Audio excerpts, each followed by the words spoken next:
Bismillahirrahmanirrahim. Assalamualaikum warahmatullahi ta'ala wabarakatuh. Waalaikumsalam warahmatullahi wabarakatuh.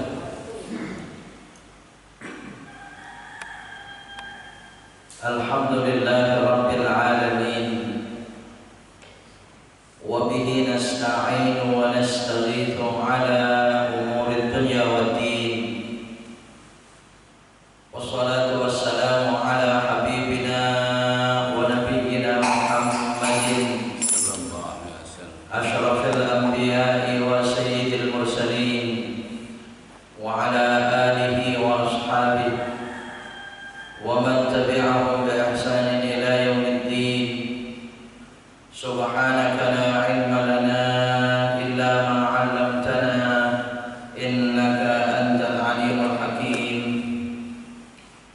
Rabbana shrah lana sudurana wa yassir lana umurad dunya wal akhirah wahlul 'uqdatam min alsinatina yafqahu aqwalana. Hasbunallah wa ni'mal wakil, ni'mal maula wa ni'mal nasir, wa la hawla wa la quwwata illa billahil aliyyil azim. Amma ba'd. Hadirin hadirat, bapak-bapak, ibu-ibu, saudara-saudara sekalian, para jamaah sholatul subhi wa ta'lim Masjid Al-Istiqamah, kaum muslimin dan muslimat yarhamukumullah, wabil khusus segenap takmir dan pengurus Masjid Al-Istiqamah, segenap tokoh masyarakat dan sepuh masyarakat sekitarnya, para alim, para ulama, para asatidzah, para muallimin, muallimat, seluruhnya yang hadir, insyaallah dengan segala kesalehan dan ketaatan kita kepada Allah, kita semua khususnya di pagi hari ini hamba-hamba Allah yang mulia, yang dimuliakan oleh Allah Subhanahu wa taala. Amin. Allahumma amin.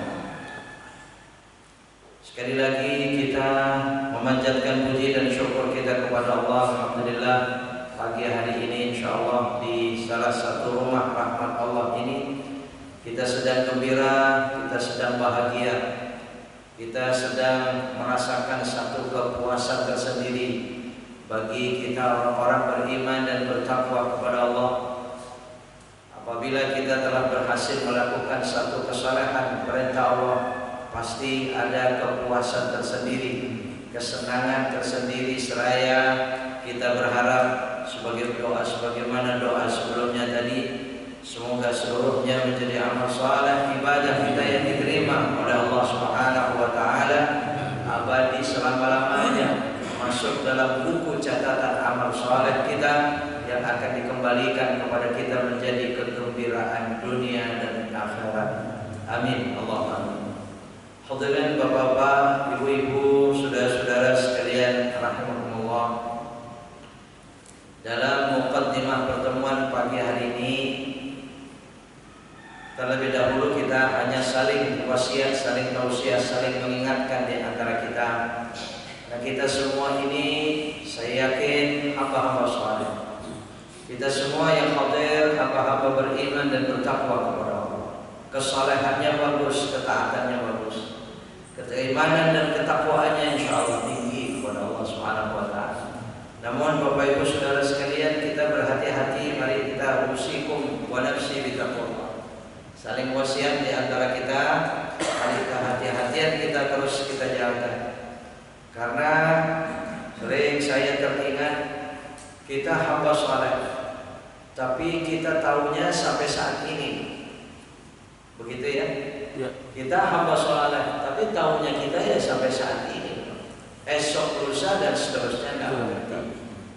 Semoga saja tetap bahkan bisa meningkatkan kesalahan kita. Kita ini hamba beriman, bertakwa kepada Allah. Tahunya kita sampai saat ini. Esok lusa pengaruh apa yang terjadi dalam kehidupan kita enggak mengerti. Ya, kita semua hamba-hamba taat, hamba-hamba saleh. Tapi tahunya kita sampai saat ini. Sedangkan tawaran-tawaran dunia, ya, yang disebut dengan asyrafa ala tama'in. Itu dalam hadis Nabi sallallahu alaihi wasallam. Derasnya tawaran-tawaran dunia yang melalaikan. Nah, ini barangkali bakal masuk kepada kajian kita pagi hari ini. Nah, ini setiap saat kita pasti akan kita jumpai di hadapan kita. Kalau kita lengah, makanya di awal dulu pernah kita membahasnya, syaratnya cuma ada 2. Ya, kita harus al-futnah dan al-yaqdah. Itu kata al-Imam Abu Hamid Muhammad bin Muhammad Al-Ghazali. Kita futnah itu fatanah. Kita harus pandai, harus pintar, harus berilmu, harus tahu, harus mengerti, supaya kita tidak menjadi korban penipuan. Betul tidak? Supaya kita tidak tertipu. Karena saleh yang kita tahu itu sampai saat ini. Sementara sihir-sihir dunia, ya Allah ya, kuatnya sihir dunia, dari kanan, dari kiri, dari depan, belakang, atas, bawah, bahkan kita pergi kemana-mana kita bawa. Makanya Bapak Ibu Saudara sekalian, kalau Nabi Shallallahu Alaihi Wasallam berpesan, kalau di luar sana di tempat keramaian itu sudah sensitif dengan maksiat dan dosa. Kalau di sana, di luar sana, di tempat keramaian itu sudah banyak ancaman-ancaman bahaya dan ancaman-ancaman fitnah. Maka pesan Nabi wasiatnya ilzam baitak, banyaklah engkau di rumah. Artinya apa? Tidak ada lain, mari kita usaha menyelamatkan diri, begitu kan? Nah sekarang pertanyaannya apa? Sekalipun dipesan, ibu bapak saudara sekalian, dipesan oleh Nabi suruh banyak di rumah. Pertanyaannya, rumah kita aman tidak? Fitnah masuk nggak ke rumah kita? Tawaran-tawaran dunia masuk nggak ke rumah kita? Nah, kalau begitu apalagi kalau bukan karena iman dan takwa kita kepada Allah Subhanahu wa Ta'ala. Kalau kita di-cover kehidupan kita dengan iman, dikuatkan dengan ketakwaan kita kepada Allah, aman, insya Allah selamat berada di mana saja. Inilah kita semuanya. Jadi Bapak Saudara sekalian, dikatakan tusibbu bisihriha qauman wa tuhma wa hum mutahayyiruna bila dalili. Dengan sihir-sihir dunia itu banyak sekali orang menjadi buta dan tuli dan buta. Tuli bukan telinganya, buta bukan matanya, tetapi hatinya. Kenapa? Karena sihir dunia itu wa hum mutahayyiruna bila dalili. Mereka itu bingung kehidupannya, tanpa dalil, tanpa arah. Kemana dia harus pergi, kemana dia harus berjalan, kemana dia harus melangkah. Mutahayyirun, mutahayyir artinya orang-orang yang bingung. Hadirin Bapak Saudara sekalian, oleh karena itu mari pagi hari ini kita melanjutkan kajian kita. Sebagai mukadimahnya kita hanya saling mengingatkan di antara kita. Oleh karenanya kita orang-orang ahli salat, tinggal kita tingkatkan salat kita. Ya Allah, daripada semua salat dan kualitas daripada salat kita. Karena salat itu ada wajibnya, ada sunnahnya. Salat wajib, ada salat sunnah. Ada bacaan wajib, ada bacaan sunnah. Wudu juga begitu. Kalau teringat dalam ini dalam hadis dikatakan sibghatul wudu marratan wahidah. Asli dasar daripada wudu, ini wudu, semua salat, semua ibadah. Itu cuma sekali basuhan. Marratan wahidatan fi kulli a'dha. Dalam semua anggota tubuh wudu itu sekali saja sudah sah wudunya, dan begitu ya. Teman-teman, sekali itu. Yang penting rata itu air. Kali sah semua anggota tubuh. Ya. Tapi kalau seandainya dua kali marratan, ya, itu marratan. Tapi kalau marratain, dua kali, ya, lahu marratain minal ajr, kata Nabi. Dia akan mendapatkan 2 kali pahalanya, 2 kali lipat. Andai kata 3 kali, Nabi SAW tidak memaksa, tapi menawarkan. Andai kata 3 kali basuhannya itu, apa kata Nabi? Hada wudu'i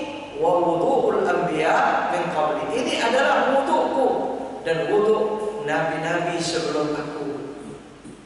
Bapak Ibu saudara-saudara sekalian, Allah.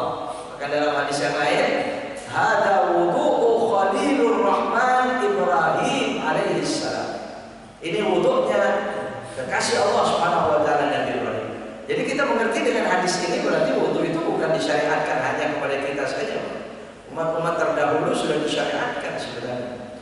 Dalam suatu riwayat, Nabi Ayub alaihissalam sembuhnya itu dengan wudu. Ya, makanya kita orang yang ahli wudu, yang perintah sekarang suruh banyak cuci tangan. Ya sekarang begitu ya Pak. Seringkan cuci tangan, kan begitu kan perintahnya sekarang? Telat itu Pak. Bagi kita orang Islam telat. Dan kita bukan cuma cuci tangan, betul tidak? Nah, kita sudah duluan, makanya dengan wudu saja sebenarnya sudah nggak khawatir kita Pak. Nggak khawatir di sini bukan berarti kita sombong atau mungkin kita menyepelekan, juga tidak. Tapi penuh keyakinan kepada Allah. Cuci tangan. Nabi Ayub alaihissalam setelah sekian lama, sekian puluh tahun, sekian lama menderita sakitnya itu, ternyata obatnya air yang dipakai wudu. Dengan firman Allah, urqud birijlik hadza mughtasalun baridun wa syarab. Hentakkan kakimu wahai Ayub, tendangkan kakimu ke bumi itu. Ditendangkan oleh Nabi Ayub, ya, dihentakkan dia apa namanya? Ya, dia ke bumi itu, muncratlah air, di situ ada air. Nabi Ayub cuci tangan. Orang wudu cuci tangan ya. Disunahkan pertama Pak, seketika tangannya sembuh bersih. Seketika bayangkan, berkumur, semula lisan mulutnya, ya, berhidung sembuh, berwudu, seluruh anggota tubuhnya bersih. Kemudian mandi. Yang sampai istrinya itu menurut ceritanya itu pangling. Karena tadi ketika pergi meninggalkan Nabi Ayub dengan penyakitnya, ya kan? Sekarang dia datang, bersih. Makanya dia pergi, dia meninggalkan Nabi Ayub itu. Cuma Nabi Ayub menerangkan, menjelaskan, baru dia mengerti dan dia mau. Ya, kau bukan suamiku, begitu. Karena semacam itu, masya Allah. Wudu sehat, wudu sembuh. Bapak Ibu saudara sekalian, makanya perintah cuci tangan itu telat. Kalau kita bukan cuma cuci tangan dengan wudu berapa kali sehari semalam, kita wudu, kita masya Allah. Apalagi man tawaddo'a ala tuhrin, siapa orang yang berwudu dalam keadaan suci, dalam keadaan punya wudu gitu. Tapi yang dianjurkan itu kalau wudu yang pertama ini sudah dipakai sholat. Kalau wudu pertama belum dipakai sholat sebenarnya enggak, gitu ya. Tapi silakan, nggak apa-apa. Ya, itu orang yang wudu dalam keadaan tuhar, dalam keadaan punya wudu, ya, dalam keadaan punya wudu, maka Allah akan memberinya itu 10 kali lipat wudu. Insyaallah, bayangkan 10 kali lipat berwudu. Kita dengan situasi seperti apapun aman kita insyaallah ya, dengan ketingginya keyakinan kita kepada Allah. Bapak Ibu saudara sekalian, orang tidur pakai wudu. Ini tidak sengaja ini ingat wudu ini, bukan dimanya ini ya. Orang tidur pakai wudu, man nama ala tuhrin. Orang yang tidur pakai wudu, ya walaupun dengan wudu sholat yang tadi bukan sholat isya nggak batal misalnya kan, tapi kan dia sudah niat tidurnya itu menjaga wudu, ya tidak batal wudu. Atau mungkin sudah wudu tapi bersentuhan suami istri tidak masalah. Dia sudah ada niat sebelumnya itu dalam keadaan wudu, saya ingin tidur dengan wudu, nggak apa-apa. Ya, apalagi memang ada pendapat yang memang tidak membatalkan persentuhan suami istri itu. Nah, orang tidur dengan wudu apa kata Nabi Shallallahu Alaihi Wasallam? Ya, pada ruhu hatta balaghal arsh. Ruhnya itu menjadi panjang sampai ke alam arsh, sampai ke arshnya Allah Subhanahu Wa Taala. Kalau mimpi, ya ru'yan shadiqah itu adalah mimpi yang benar. Tapi wa man nama bi ghairi tuhrin, siapa orang yang tidur tidak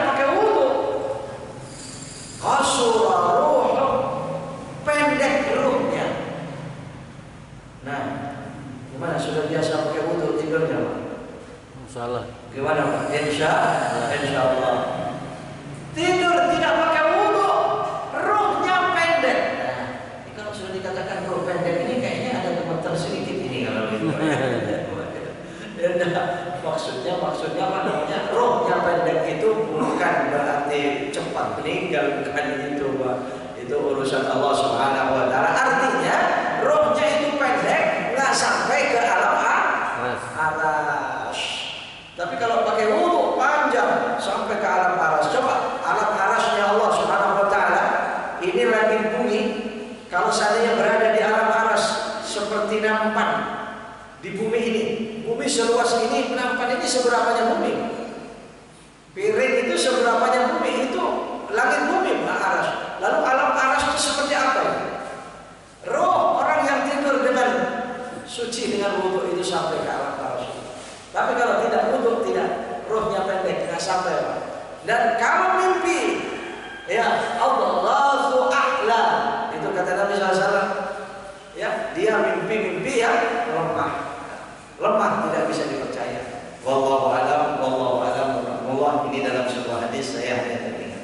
Baik Bapak Ibu Saudara sekalian, Allah, saya masih ingin melanjutkan bersambung daripada pertemuan yang lalu, di mana kita pada saat itu, yakni sebulan yang lalu ya, kita mengkaji hadis Nabi Shallallahu Alaihi Wasallam. Habada naumul akyas. Ini berkaitan dengan tidur tadi ya. Sungguh atau alangkah baiknya tidurnya orang-orang yang cerdas itu. Jadi mereka tidur, alam tidurnya itu lebih baik daripada ibadah. Tapi ibadahnya orang-orang yang bodoh. Mereka ibadah sebenarnya tapi bodoh. Berapa lama pun ibadahnya orang-orang yang tertipu. Kita sudah membahasnya itu. Bismillahirrahmanirrahim. Fal ghururu huwa suqul nafsi ila ma yuwafiqul hawa. Ya, tertipu itu adalah orang yang ketipu itu adalah tentramnya hati, tenangnya jiwa, ya, atau sukanya hati terhadap apa yang disukai oleh hawa nafsunya. Paham ya saya? Iya, apa yang diajak oleh nafsunya, oleh hawa nafsunya, apa kesukaan hawa nafsunya, dia tenang di situ. Namanya sukunun nafsu. Ada orang itu berontak, betul? Iya, begitu sudah ada dorongan nafsu berontak. Ada yang tenang, terus aja dia menurutinya, betul? Nah ini Bapak Saudara sekalian al-ghurur, tertipu itu di situ. Wa yamilu ila qama'i al-syubhatin wa khid'atin minasyaitan. Akhirnya kecenderungannya itu adalah senantiasa kepada tipu daya syaitan. Oh, ada tipuan-tipuan syaitan lah. Cenderungnya ke sana. Tertariknya itu ke situ. Ya, insyaallah kita semua termasuk orang-orang yang dilindungi oleh Allah Subhanahu wa taala, kita aman, kita selamat. Cuma ini ada cerita tentang manusia semacam itu. Faman i'taqada annahu ala khairin imma fil ajil aw fil ajil an syubhatin fasidatin fa huwa maghrur. Maka barang siapa orang yang yakin, ya taqada itu i'tikad, orang yang yakin, yang percaya.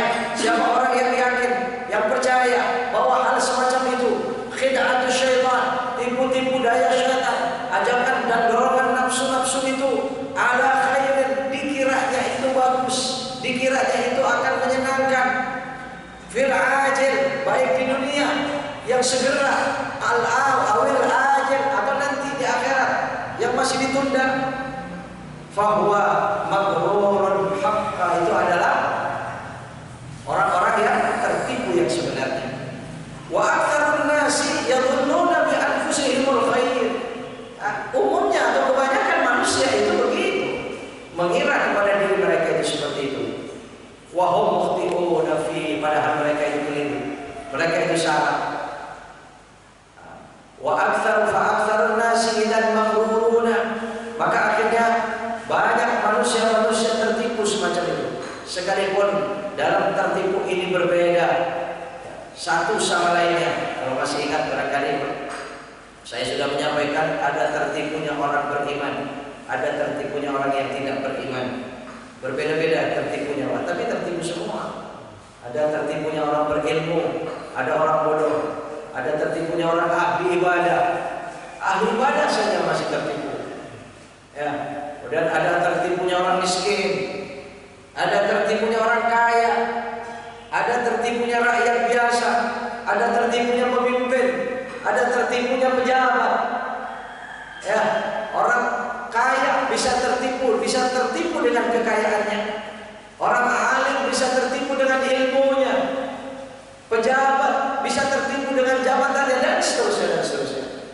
Bapak saudara sekalian, nah di sini Imam Abi Hamid Muhammad bin Muhammad Al-Ghazali yang pertama dibahas ghururul kuffar adalah tertipunya orang-orang kafir. Nah, supaya kita membandingkan dengan kita orang-orang beriman yang tidak akan pernah melakukan sama seperti mereka orang kafir, kita aman, gitu ya. Bapak Ibu saudara sekalian, seorang yang beriman yang bagus, iman takwanya akan aman. Cuman mari Bapak saudara sekalian kita mengkajinya. Ya paling kalau misalnya ada yang mirip-mirip atau nyerempet-nyerempet, apa? Iya, beda tipis gitu ya. Nah, ini tidak mustahil gitu. Kita bukan orang kafir, cuma bukan tertipunya seperti orang kafir. Cuma hati-hati, cuma takut nyerempet gitu kan. Iya, cuma takut beda tipis gitu. Nah, Bapak saudara sekalian, faminhum man gharrathul hayatud dunya. Sebagian daripada mereka itu tidak sadar, orang kafir ya. Mereka itu memang betul-betul tertipu dengan kehidupan dunia. Yang dikatakan dalam ayat Al-Quran sebelumnya, surah Luqman, surah Fatir, surah Al-Hadid, ada beberapa ayat itu, fala taghurrannakumul hayatud dunya wa la yaghurrannakum billahil gharur. Sudah kita kaji hadis ini, ayat ini sebelumnya. Ini orang-orang kafir. Wa minhum, sebagian mereka, man gharrahu billahil gharur. Memang betul-betul tertipunya itu tentang Allah. Orang kafir tertipu tentang Tuhannya. Kalau mereka menuhankan bukan Allah, ya Allah boleh dianggap sebagai apa? Bukan Tuhan. Mereka tidak percaya. Justru yang dituhankan itu selain Allah, itu namanya tertipu tentang Allah. Ini orang kafir. Tapi ada lagi tentang dunianya, tentang kehidupannya. Rahimahullah. Wa ammal ladzina gharratuhumul hayatud dunya. Adapun mereka yang tertipu dengan kehidupan dunia, fahumul ladzina qalu, mereka orang-orang yang mengatakan, mereka kafir ya, mereka kafir yang mengatakan, ya, an-naqdu khairun minan nasi'ati. Nah, ini mungkin Allah mari kita kiaskan, Pak. Seperti apa ya kita dan yang adakah tadi itu yang nyerempet-nyerempet itu. Jadi dikatakan mereka mengatakan an-naqdu khairun minan nasi'ah. Kontan itu lebih baik daripada kredit, daripada nunda, daripada tempo. Kan ada kontan, ada bertempo, betul? Mereka mengatakan semacam itu. Ya, kontan itu lebih baik daripada tempo, daripada nunggu, daripada kredit. Saya maunya yang kontan saja. Maksudnya apa? Ya. Dunia. Jadi dunia ini kontan. Betul tidak? Berapa banyak orang sampai dalam suatu saat, Pak, dalam suatu majelis taklim, saya pernah menemukan. Ya, masih muda begitu dia. Yang kita bicarakan itu, Pak Ustadz, lebih baik ya sudahlah, nggak usah membicarakan yang masih belum jelas gitu. Apa yang belum jelas? Kalau cerita tentang alam kubur itu belum jelas katanya. Kalau cerita tentang akhirat belum jelas kan? Ya, ada ini Pak, ada ini. Ya, pada saat itu Masya Allah depan saya terus muda, anak muda begitu. Wah, yang kita bicarakan tentang dunia sajalah yang di hadapan kita, yang kita pentingkan sekarang. Jadi dikiranya alam kubur akhirat itu tak penting sekarang. Nah ini Pak, jadi mereka mengatakan semacam itu, Bapak Ibu rahimahullah. An-naqdu khairun minan nasi'ah. Konten itu lebih baik daripada tempo. Ya, ad-dunya naqdun. Dunia ini konten. Wal akhiratu nasi'ah. Sedangkan akhirat kredit, Pak. Ya cuma kalau kredit, Pak. Ya, sekarang kalau kita kredit sekarang, modelnya sekarang itu sudah banyak yang semacam itu kredit gitu. Ya, kredit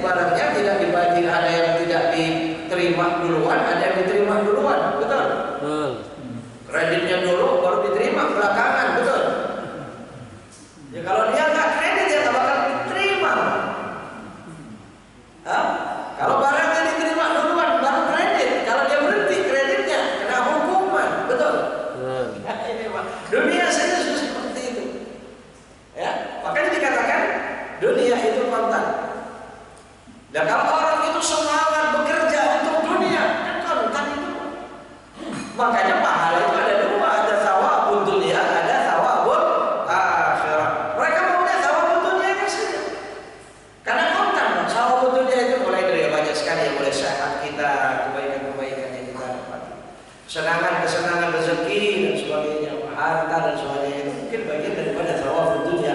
Tapi bagi orang-orang beriman, kalau bagi mereka orang yang tidak beriman, bukan itu cuma kontan saja ya thawabud dunya, tapi mereka tidak memilih yang tempo itu. Allah ya. Ini Imam Abi Hamid Muhammad Al-Ghazali bahas macam itu. Berapa banyak orang-orang yang lebih memilih yang kontan ini daripada yang tempo itu. Ini adalah orang-orang kafir yang tertipu itu seperti itu. Ya, tertipunya orang-orang yang tidak beriman kepada Allah. Fahiya idzan khairun fala budda min ithariha. Padahal sebenarnya yang tempo itulah yang lebih baik.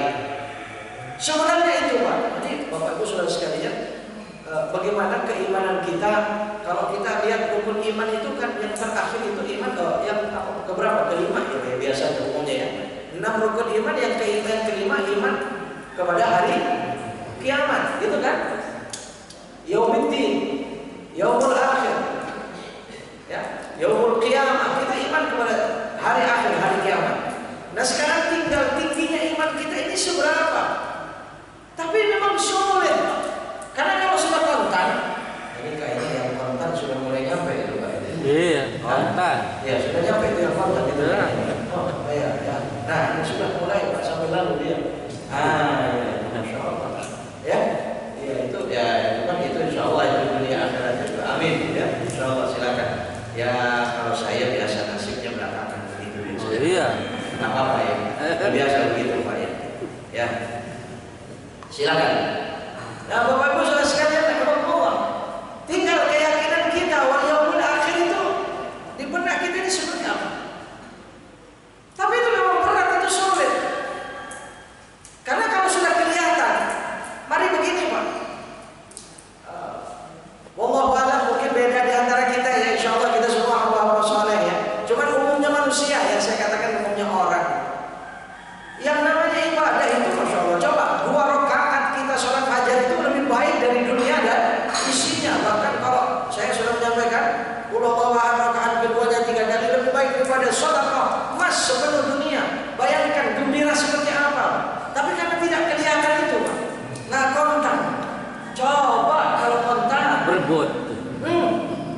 Asal besok ke masjid Dapat mas. 2 rakaat sebelum subuh kau lakukan. Nggak banyak, saya akan berikan 500 juta. Semangat nggak kira-kira? Banget. Wow, amplop 1 juta gitu Pak. Per orang ya. Dari sekian banyaknya sudah disiapkan di masjid itu Pak. Wah, kalau ini diumumkan hari Jumat, jangan-jangan banyak yang nggak biasa itu menjadi biasa ya. Ini namanya nak kontan. Karena kelihatan langsung. Padahal 500 juta, 1 miliar, berapapun nilai-nilai dunia, berapa sih umurnya? Betul tidak? Berapa lama umurnya? Apalagi cuma bagian daripada dunia yang sedikit. Sebanyak apapun berapa lama? Ya sudah Pak. Kalau dia menjadi orang kaya raya, milioner, triliuner, apa lagi Pak di atas itu? Di atas itu apa lagi? Ya sudah, kalau dia umur 70 tahun, 80 tahun habiskan. Sementara khairun minad dunya wa ma fiha, 2 rakaat sebelum subuh itu terus abadi selama-lamanya. Itu yang nasihat dan itu sudah pasti. Tinggal keyakinan kita Bapak Ibu Saudara sekalian. Maka alangkah tertipunya orang-orang kafir yang hanya memilih kontan daripada yang kredit. Iya, yang kredit Bapak Saudara sekalian. Wa qalu al-yaqin khairun minasyak. Mereka mengatakan yakin lebih bagus daripada ragu. Ini perbedaannya Pak. Ibu rahimahullah, kalau kita orang Islam, kaum muslimin muslimat, yakin kita itu justru yang tinggi kepada akhirat, gitu kan? Dunia di bawahnya, begitu. Kalau kita, Bapak Ibu Saudara sekalian semacam ini, mereka tidak. Tentang akhirat itu masih ragu-ragu itu tadi kan pertanyaan pemuda itu. Udahlah Pak, nggak usah cerita yang belum pasti. Yang udah pasti aja di hadapan kita. Ya Allah. Nah, benar sekali. Al-yaqin la yazalu la khairu minasyak. Mereka itu mengatakan begini. Yang yakin bagi dia adalah dunia. Ya, waladdatud dunya yaqinan, waladdatul akhirati syakkun. Bagi mereka lezat dunia itu yang yakin, lezat akhirat itu yang ragu. Nah ini Pak, orang kafir. Kalau lezat dunia itu yang yakin. Kenapa? Punya duit banyak, wah bisa apa saja, bisa bersenang-senang kemana saja, bisa melakukan apa saja. Makanan tinggal pilih, pakaian tinggal pilih, tempat tinggal pilih, kendaraan mewah tinggal pilih, begitu kan? Perempuan cantik seluruh dunia tinggal pilih, begitu kan? Itu lezat, ladzatud dunia. Bagi mereka itu yang yakin. Waladzatul akhirah syakkun. Sedangkan lezat akhirat itu syak, itu ragu bagi mereka. Fala natrukul yakin bisyak, maka saya tidak mungkin meninggalkan yang yakin ditukar dengan yang syak itu. Kata siapa ini? Kata mereka, orang-orang kafir. Kalau kita kebalikannya, wa hadhihi aqisatun fasidatun. Kalau ada orang mengatakan semacam itu, ini adalah kiasan yang rusak. Silakan saya hanya memaknai ya, daripada bahasa Arab ya, bahasa Imam Abi Hamid Muhammad Al-Ghazali dalam kitab Ihya. Alhamdulillah, hanya memaknai. Silakan maknanya luas Bapak Ibu sekalian, pasti lebih mampu ya. Ya, wa hadhihi aqisatun fasidah. Apa bahasa kita ini, Pak? Ini adalah kiasan-kiasan yang pasti rusak. Kalau berkias kepada ini ya sudah rusak. Apa? Bersandar ya? Berkias. Tasyabbaha atau tusyabbihu qiyasa iblis. Yang ini adalah kiasan iblis. Kalau iblis itu mengatakan semacam itu. Coba lihat di dalam Al-Qur'an. Ya, dalam Al-Qur'an berapa kali, tidak sekali itu ayatnya. Ketika iblis mengatakan, ketika Allah Subhanahu wa taala mengaturkan dalam surah Al-A'raf ya, suruh menyembah, sujud, bukan menyembah tapi suruh sujud kepada Nabi Adam. Suruh sujud kepada Nabi Adam. Apa kata syaitan? Dia enggak mau dia. Ana khairum minhu. Ya, ana khairum minhu. Khalaqtani min nar wa khalaqtahu min tin. Ana khairum minhu. Ya Allah, kenapa saya sujud kepada Adam? Aku lebih baik dari dia. Bayangkan perkataan ini, Pak. Saudara-saudara, kita sudah sering bahas ini ya. Saya lebih baik dari dia. Dan orang kafir mengatakan begitu, dunia lebih baik daripada akhirat. Dia kiasannya iblis itu. Ana khairun min khalaqtani min nar. Engkau ciptakan aku ini dari api ya Allah. Wa khalaqtahu min tin. Adam tanah. Ya tanah. Tempat kita injek-injek ini. Jadi kalau ada orang kias-kias semacam ini, kiasnya iblis. Iya, yang baik perintah Allah dibilang buruk. Ya kan? Yang buruk, yang tidak bagus itu yang diangkat. Nah sekarang pertanyaannya lagi, ini orang kafir, ini iblis. Ada nggak kita orang beriman yang mirip-mirip? Banyak. Ada nggak yang beda tipis? Banyak. Banyak. Tinggal ini pertanyaannya Pak. Ya, Bapak Ibu saudara sekalian, naudzubillah kalau harus terjadi kepada kita dilindungi Allah Subhanahu wa taala, la haula wala quwwata illa billah. Hadirin hadirat rahimakumullah. Ini iblis. Wa ila haula'il isyarat bi qoulihi ta'ala. Inilah isyarat firman Allah Subhanahu wa taala. Kalau tadi pernyataan syaitan yang sampai-sampai dilaknat oleh Allah, inna 'alaika la'nati ila yaumiddin, sampai begitu murkanya Allah Subhanahu wa taala. Oh, ya baik iblis, kalau begitu kau laknatku sampai hari kiamat. Cuman hati-hati Pak. Pak. Ini masih ada yang memaknai begitu Pak. Orang-orang itu orang pintar sekarang itu Masya Allah ya. Itu memaknai ayat Quran itu dengan pikiran mereka yang cerdas. Apalagi mereka itu filosof. Wah, kalau dulu sahabat saya pernah nyampe ke pikirannya itu Pak. Ya sekalipun bukan semesti membahayakan Pak. Oh ya, jadi syaitan itu dilaknat oleh Allah sampai hari kiamat. Kiamat itu ada kiamat dua, ada kiamat kecil, ada kiamat besar. Berarti dilaknatnya Allah sampai kiamat yang mana? Gitu Pak. Berarti syaitan itu tidak dilaknat selamanya. Masih diutik-utik itu ayat. Ya. Atau ya sudah syaitan itu ila yaumiddin sampai hari kiamat. Berarti begitu sudah kiamat, seterusnya ke sana, setan sudah tidak dilaknat lagi. Makanya setan nggak masuk neraka. Ini ya. Jadi mereka itu akhirnya berpendapat setan nggak masuk neraka itu justru dalam Al-Quran. Bayangkan. Iya, ini orang pintar hati-hati. Iya, putar balik kan. Hadirin hadirat rahimahullah. Nah, inilah yang isyarat ayat Allah Subhanahu wa taala dalam Al-Qur'an. Ulaika alladziina ishtaraw dhalalata bil huda. Atau ulaika alladziina ishtaraw al-hayata ad-dunya bil akhirah fala yukhaffafu 'anhum al-'adab wa la hum yunzarun. Ya, ada kan? Ayat Allah Subhanahu wa taala dalam Al-Qur'an. Ulaika alladziina ishtaraw dhalalata. Ya, ulaika alladziina ishtaraw al-hayatad dunya. Mereka adalah orang-orang yang menjual kehidupan dunia dengan akhiratnya. Oh kembali, ishtaraw ini bukan menjual tapi membeli. Ada dua dalam Al-Qur'an. Ishtaraw itu ishtara yashtari, arti sebenarnya ini hati-hati juga. Harus kita dengan ilmu tentunya ya. Ishtara yashtari itu membeli.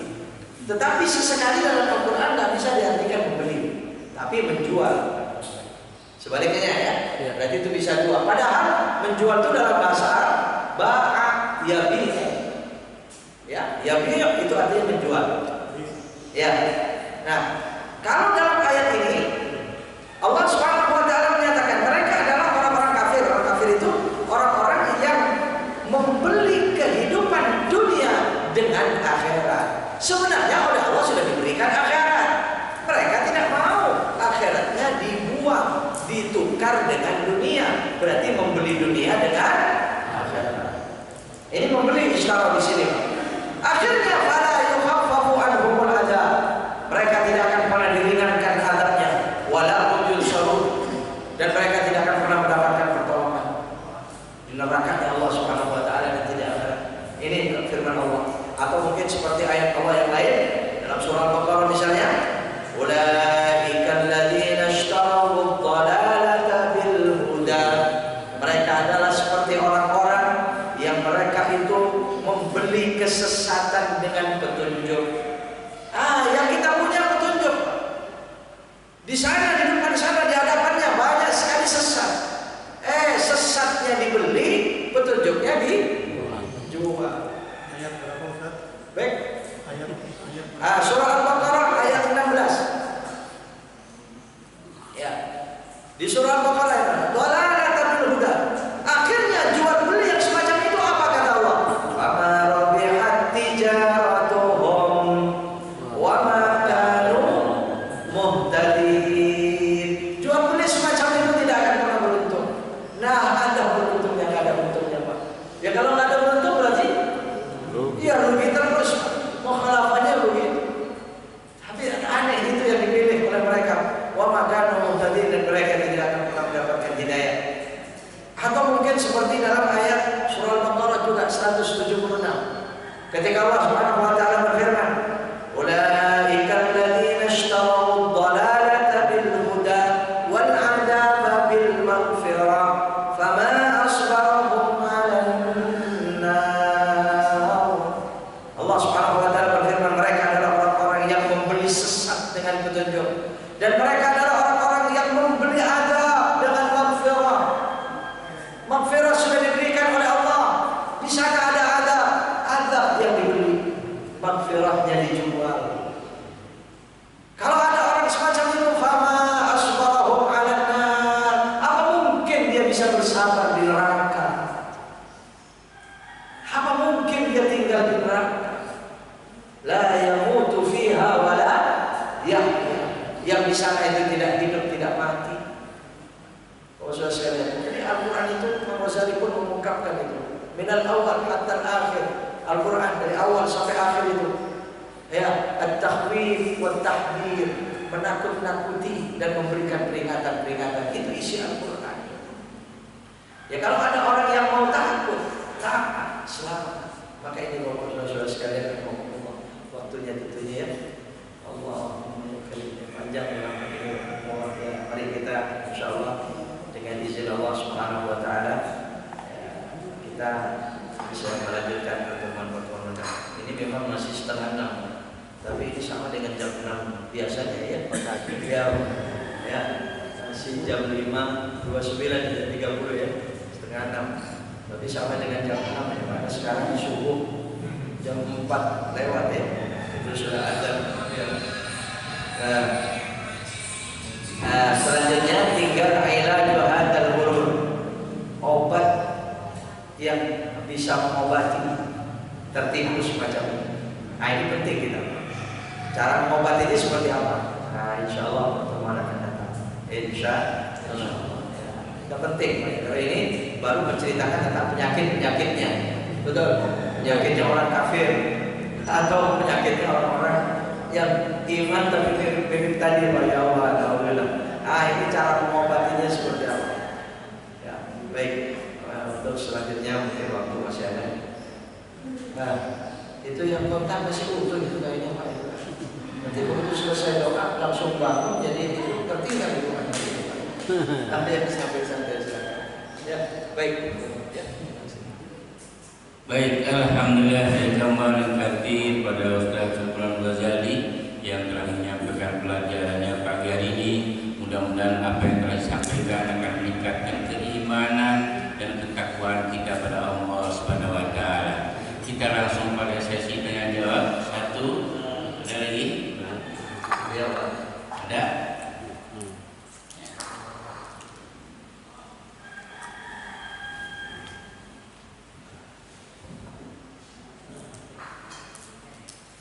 Assalamualaikum warahmatullahi wabarakatuh. Waalaikumsalam warahmatullahi wabarakatuh. Pertanyaan saya kepada Pak. Pertama, apa perbedaan antara mendirikan salat dan mengerjakan salat? Yang kedua, apa implikasinya kita berhasil mendirikan salat? Yang kedua berhasil mendirikan salat, apa yang dikasih anak-anak supaya Indikasi ketika Pak, di diri kita kan pasti ada ininya Pak, kita mendirikan salat itu pasti ada ininya di diri kita. Nah apa kira-kira tanda-tandanya itu? Assalamualaikum warahmatullahi wabarakatuh. Waalaikumsalam warahmatullahi wabarakatuh. Baik, ada lagi? Ibu ada ibu? Ya, Ibu barangkali. Ya, jangan satu. Baik Bapak Ibu saudara sekalian, mohon yang pertanyaan yang sangat manfaat tentunya. Iya, kalau kita kembali kepada hadis ataupun ayat dalam Al-Quran, perintah sholat itu memang hampir seluruhnya itu dengan kata mendirikan, bukan mengerjakan. Betul Pak. Alladzina yu'minuna bil ghaibi wa yuqimuna shalah. Yuqimu dalam bahasa Arab, aqama yuqimu itu artinya mendirikan. Qama itu berdiri. Kita berdiri itu qama ya. Berdirilah. Mengerjakan itu ada beberapa. Bekerja. Ada fa'ala yaqulu bekerja, ada amila ya'malu melakukan. Ada juga kasaba yaksibu. Kasaba yaksibu itu dimakan yaksibun. Ya kan? Itu melakukan juga banyak dalam bahasa Arab. Ya. Timbul pertanyaan, kok mendirikan sholat? Apa perbedaannya dengan melakukan sholat? Ya ini memang tergantung kita memaknainya masing-masing. Mungkin bisa berbeda ya. Tapi semua benar gitu kan ya. Ya kalau saya memahami, ya sebenarnya itu dibahas itu dalam beberapa tafsir itu ayat Quran, paling tidak tafsir Marawi itu dibahas tentang perbedaan antara mendirikan dengan melakukan itu. Ya aqama yuqim. Itu kalau tadi itu Allah bercerita tentang orang yang bertakwa. Hudan lil muttaqin alladzina yu'minuna bil ghaibi wa yuqimuna. Allah bercerita tentang orang. Sekarang kalau perintahnya pun aqimus shalah, ya kan? Dirikan shalat. Ya. Bapak Ibu saudara sekalian dalam bahwa mendirikan itu ada beberapa unsur. Sekalipun melakukan juga ada.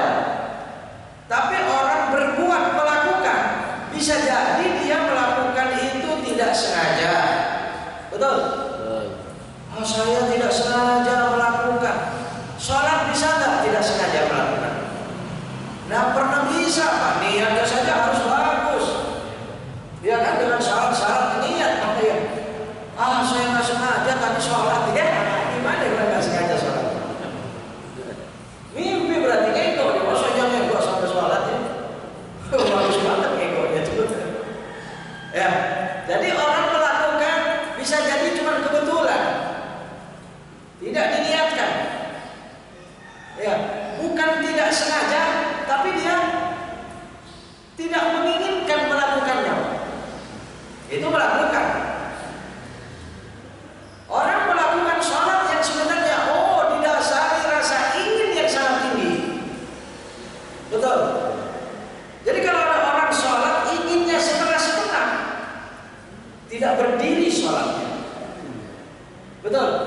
Nggak tegak itu sholatnya. Banyak, mungkin itu dari yang kedua. Dan yang ketiga, yang namanya mendirikan. Coba orang mendirikan itu sama dengan membangun. Mendirikan rumah, mendirikan bangunan.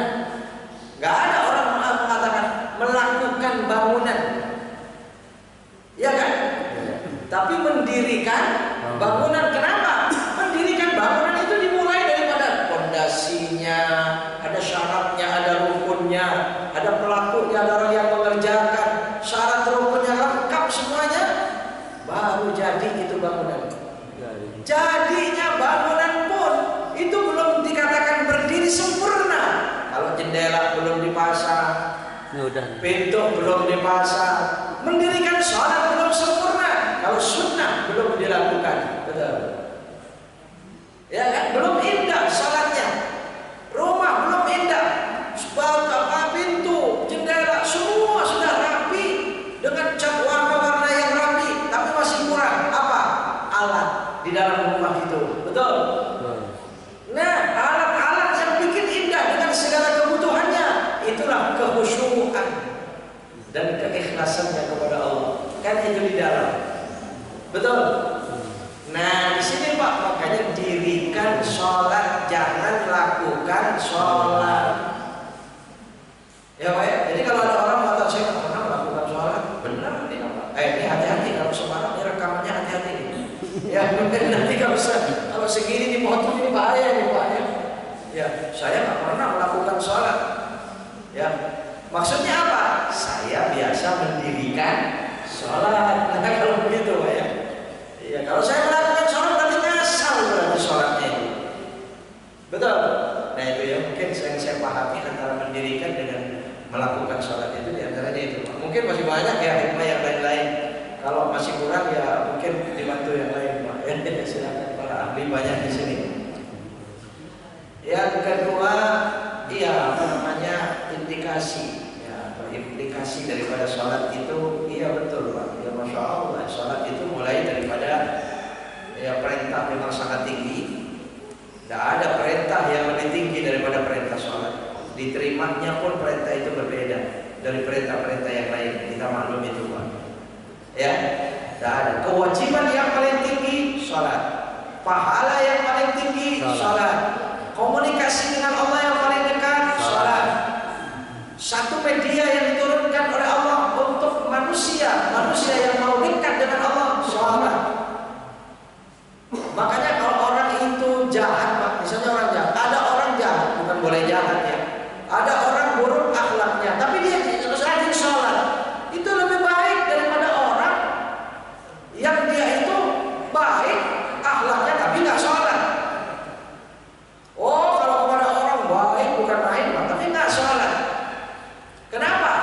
begini, orang yang buruk akhlaknya tapi sholat, akhlaknya akan diperbaiki oleh sholatnya. Yakin hadis. Orang ahli zina rajin sholat, itu bukan berarti boleh zina, bukan ya? Kalau begitu kita zina aja karena kita rajin sholat, bukan begitu. Ada kata ada orang, dia rajin sholat, yakin suatu saat akan berhenti dia zina itu. Itulah sholat. Banyak sekali bab sholat itu hampir kajian itu dari tahun ke tahun, Pak. Kita kaji sholat itu paling panjang. Di fikihnya saja sudah sekian tebalnya, sekian banyaknya. Bab sholat paling panjang. Belum lagi daripada esensi sholat, rahasia daripada sholat itu. Tapi kalau orang ahli sholat, orang yang tidak sholat, kemudian akhlaknya baik, tunggu saatnya suatu saat akhlak baiknya itu hilang. Walat daripada nggak sholatnya. Ya, iya, kalau dia berhenti dia nggak sholat, dia baik seperti apapun, suatu saat diancam dia akan menjadi orang buruk. Paling tidak kalau dia tidak sholat, dan itu hadisnya, akhir hayatnya akan buruk. Nggak mungkin husnul khotimah. Betul? Karena kalau sholatnya baik, yang lain Itu baik. betul. Itu hadisnya. Begitu. Panjang, nggak selesai. Mau sholat ya? Mungkin ya secara khusus, insyaallah. Belum lagi daripada rahasia takbir itu apa, rukuk itu apa. Setiap gerakan mempunyai makna tersendiri. Makanya betapa gembiranya kita orang-orang yang perhatian terhadap sholat. Insyaallah Allah akan memperlakukan beda antara kita orang yang perhatian terhadap sholat dan yang tidak. Pokoknya kalau mau sukses, kembali saja kepada ayat Allah surah Al-Mu'minun juz 18 ayat pertama. Sungguh orang mukmin itu akan sukses. Saya artikan semacam itu, Pak. Apabila mereka sholatnya khusyuk. Qad aflahal mu'minun. Nah, ini sudah diingetin itu, Pak. Panggil. Ya, Pak. Ya, tapi itu turun ya. Iya. Kalau benar terbitnya matahari. Iya. Ya, bagi Bapak Ibu yang mau sholat isya, insyaallah sebentar lagi sudah masuk. Ya, Pak ya. Itu indikasi daripada sholat ini, Pak. Ya, esensi sholat ini nggak selesai dari waktu ke waktu kita kaji. Ya, makanya pantas setiap saat kita mengkajinya. Insyaallah kita berdoa kepada Allah, semoga Allah melunakkan hati kita, semoga Allah berikan kemampuan kepada kita setiap saat untuk menjaga sholat kita. Amin. Amin. Masih ada ya, Pak?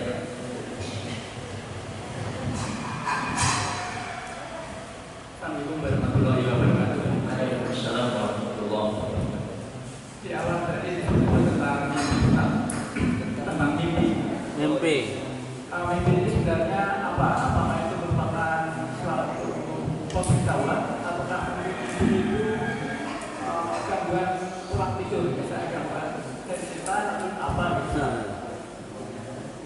Terima kasih. Ya, yang saya pahami dari sekian banyak yang saya jumpai penjelasan berkenaan dengan mimpi itu, memang ada dua. Ada minallah, ada minasyaitan. Ya, mimpi-mimpi yang baik itu minallah, mimpi baik dari Allah. Dan boleh kalau kita mimpi baik, bangun dari tidur itu, ya kita ucapkan alhamdulillah, senang. Boleh ceritakan kepada yang lain, mudah-mudahan itu jadi nikmat gitu. Tapi kalau mimpi buruk, minasyaitan. Ya, setelah bangun dari tidur kan disunahkan meludah ke arah kiri pura-pura tuh ke kiri 3 kali. Jangan meludah beneran, nanti kalau di kirinya ada orang gimana? Ya, ke kiri 3 kali, kemudian berbalik tidurnya. Kalau sadar ya, wah mimpi buruk pula. Dan ta'awud. A'udzubillahi minasyaitonirrajim. Berbalik tidurnya. Kalau tadi sadar dia mimpinya sedang menghadap ke samping mana, ya berbalik tidurnya. Perintahnya semacam itu, Pak. Itu mimpi. Nah, kemudian mimpi itu kalau dalam bahasa Arabnya itu memang ada dua. Ada mimpi itu halun, bukan halim, bukan ya. Tapi ihtilam itu kebanyakan dipakai kalimat ini mimpinya anak muda yang menjelang balik, ya kan? Mimpi untuk mandi basah, ya, balik dia